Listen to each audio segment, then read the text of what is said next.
గట్టి కొట్టద్దు.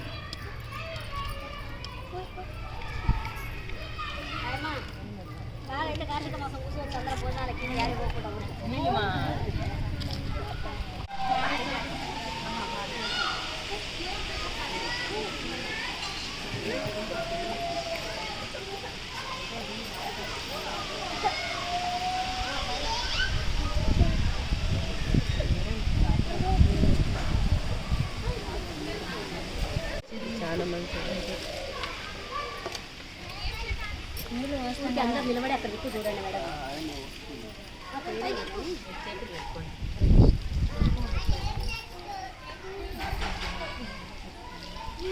నమస్కారము. మా పాఠశాలకు వచ్చి లావణ్య గారు మాకు మొక్కలు ఇవ్వడం చాలా ఆనందదాయకము. ప్రతి ఒక్కరు ఇంట్లో చెట్లు నాటాలని చెప్తున్నారు. ఇది మనకు మనం పిల్లలకు నేర్పిస్తే వాళ్ళకు కూడా ఫ్యూచర్లో ఎంత అవసరమో అనేది తెలుస్తుంది. ఈ అవకాశం ఇచ్చినందుకు వృక్షయజ్ఞం టీం వారికి ధన్యవాదాలు.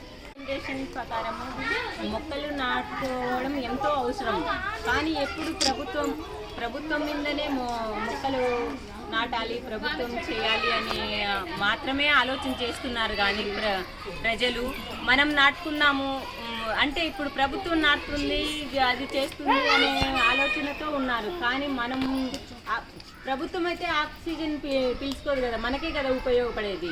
మొక్కలు ఎవరో నాటాలి, వాని ఉపయోగాలు మనం పొందాలి అని ఆలోచన చేస్తున్నారు. అలా కాకుండా ప్రజలు ప్రతి ఒక్క ఇంటింట ఒక మొక్క నాటుకోవడం వల్ల మనం ఎంతో లబ్ధి పొందుతాము. దాన్ని భావితరాల వాళ్ళకి మనము ఆస్తులు ఇవ్వకపోయినా పర్వాలేదు, కానీ వాళ్ళకి మంచి ఆరోగ్యం ప్రసాదించాలి అంటే మనం మొక్కలు నాటడం ఎంతో అవసరం అవుతుంది. నమస్తే.